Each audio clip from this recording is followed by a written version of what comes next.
আসসালামু আলাইকুম। এখন শুনবেন সংবাদ শিরোনাম। সারা দেশে নির্বাচনী প্রচারে ব্যস্ত প্রার্থীরা কর্মী সমর্থকদের নিয়ে ছুটছেন ভোটারের কাছে, নানা প্রতিশ্রুতি দিয়ে সমর্থন আদায়ের চেষ্টা।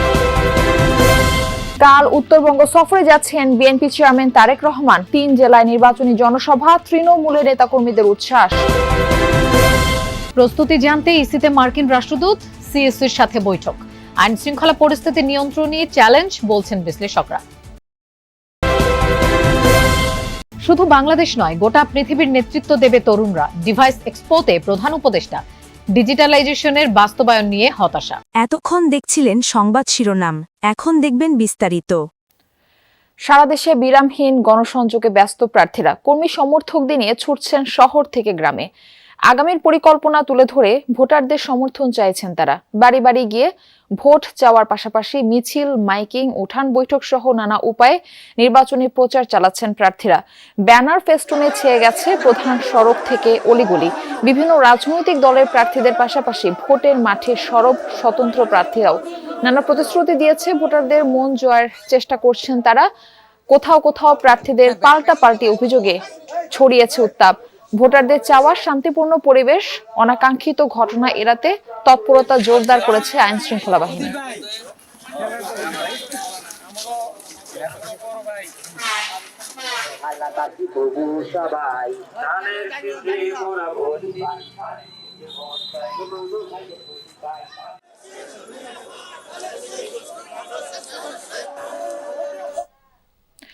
দর্শক, আমরা আমাদের সহকর্মীদের কাছ থেকে নির্বাচনী প্রচার প্রচারণার খবর জানবো। আমরা শুরুতেই যাচ্ছি পাবনায়, সেখান থেকে যুক্ত হচ্ছেন আমাদের সহকর্মী কলিট তালুকদার। কলিট, প্রার্থীদের গণসংযোগ কেমন দেখছেন? ভোটারদের কি কি প্রতিশ্রুতি দিচ্ছেন তারা? আমি এই মুহূর্তে রয়েছি পাবনা ৪ আসনে, ঈশ্বরদী আটঘরিয়া উপজেলা নিয়ে যে আসনটি, সেই আসনে রয়েছি। আসলে প্রথমে যদি বলে রাখি, এই আসনে ভোটার সংখ্যা 4,34,000। আমি দেখতে পাচ্ছি যে এখানে যে জামাতের যিনি প্রার্থী রয়েছে অধ্যাপক আবু তালেব মণ্ডল, যিনি জামাতের মনোনীত প্রার্থী, দাঁড়িপাল্লার প্রতীক নিয়ে প্রতিদ্বন্দ্বিতা করছেন এবং তিনি সকাল থেকেই তার নিজ এলাকা তিনি সেই প্রচারণা চালিয়ে যাচ্ছে। বিভিন্ন ভোটারদের কাছ থেকে তিনি ভোট প্রার্থনা করছেন এবং তিনি নানা প্রতিশ্রুতি দিচ্ছেন ভোটারদেরকে যে তারা বিজয়ী হলে আসলে এই এলাকার ভোটারদের জন্য তিনি কি করবেন।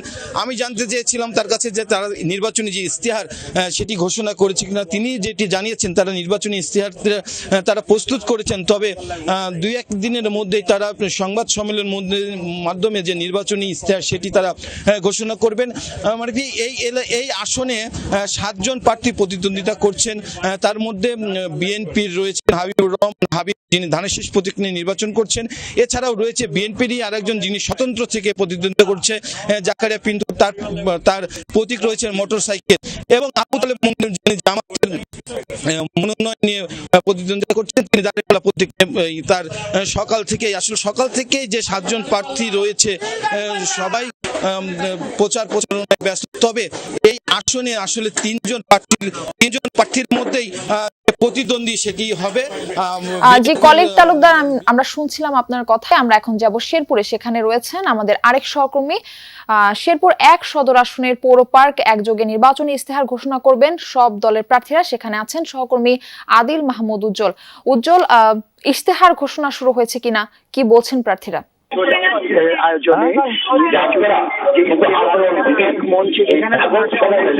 আগে যেমন জামাতের আমিরের একটা প্রোগ্রাম কিন্তু হয়েছে ঢাকা 10-এ, সেই জায়গাতেও কিন্তু দেখা গেছে যে সেখানে তাদের মতো করে ঢাকা 11-তে তারা তাদের যে অভিব্যক্তি সেটা প্রকাশ করেছেন, নিরাপত্তা ঝুঁকির কথা বলেছেন।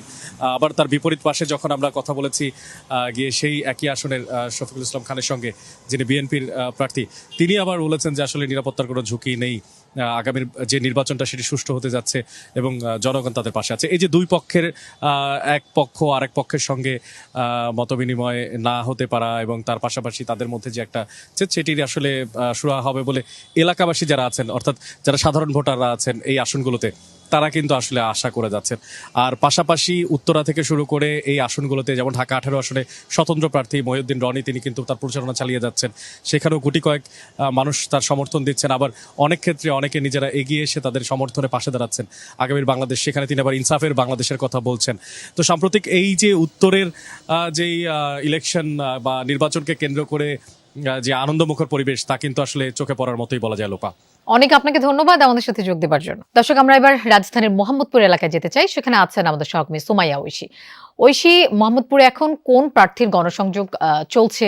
সাধারণ ভোটারদের প্রতিক্রিয়া আপনার কাছ থেকে জানতে চাই। লোপা, আসলে একদম সকাল থেকে আজকে নির্বাচনী প্রচারণা শুরু করেছেন প্রার্থীরা। বিভিন্ন ব্যানার, ফেস্টুন আমরা দেখতে পাচ্ছি তাদের চারিদিকে ছড়িয়ে আছে। এই অঞ্চলে আসলে বিএনপির পক্ষ থেকে ধানের শীষ প্রতীকে দাঁড়িয়েছেন সানজিদা ইসলাম তুলি। তিনি কিন্তু বিএনপির শুরু থেকেই তিনি কিন্তু মায়ের ডাকের সাথে সংযুক্ত ছিলেন এবং একই সঙ্গে গতকালও তিনি কিন্তু জনসংযোগ চালিয়েছেন এই অঞ্চলে। সেখানে কিন্তু তিনি বলেছিলেন গতকালই গণমাধ্যমকে যে নিরাপত্তা নিয়ে কিন্তু তার একটি শঙ্কা রয়েছে। তিনি গতকাল বলেছিলেন যে হাদি হত্যার মতো এত বড় একটা ঘটনা ঘটলো, এরপরও কিন্তু আসলে প্রার্থীদের নিরাপত্তা নিয়ে নির্বাচন কমিশন কতটুকু সতর্ক, সেই জায়গাটা তিনি কিন্তু বারবারই গতকালকে উল্লেখ করেছেন। তিনি কিন্তু বলেছিলেন গতকাল আমাদেরকে যে আসলে এক এক সময় এক একজন প্রার্থীর ওপর নানান রকম হামলা হচ্ছে, হুমকি আসছে। একই সঙ্গে নানানভাবে বিএনপি প্রার্থী সহ অন্যান্য দলের যারা প্রার্থী তাদেরও অভিযোগ যে হুমকি ধামকি দেয়া হচ্ছে ভোটারদের। কিছু ক্ষেত্রে ভোটারদেরকে টাকা দিয়ে তাদের ভোট কিনে নেওয়ার মতো অপচেষ্টা চলছে বলে অনেক প্রার্থী অভিযোগ করেছেন।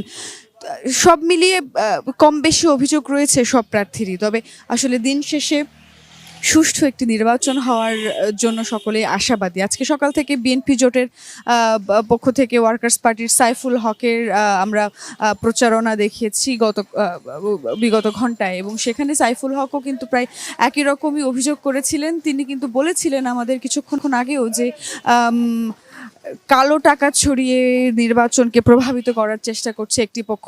একই সঙ্গে বিএনপির স্বতন্ত্র প্রার্থী ঢাকা 12-র সাইফুল আলম নীরবের প্রচারণা আমরা দেখিয়েছি গত ঘন্টায়। তিনিও কিন্তু বলেছেন যে আসলে ব্যানার ছেঁড়ার মতো ঘটনা ঘটছে। ফলে কম বেশি অভিযোগ সব প্রার্থীরই রয়েছে, তবে সুষ্ঠু নির্বাচন নিয়ে সবাই আশাবাদী।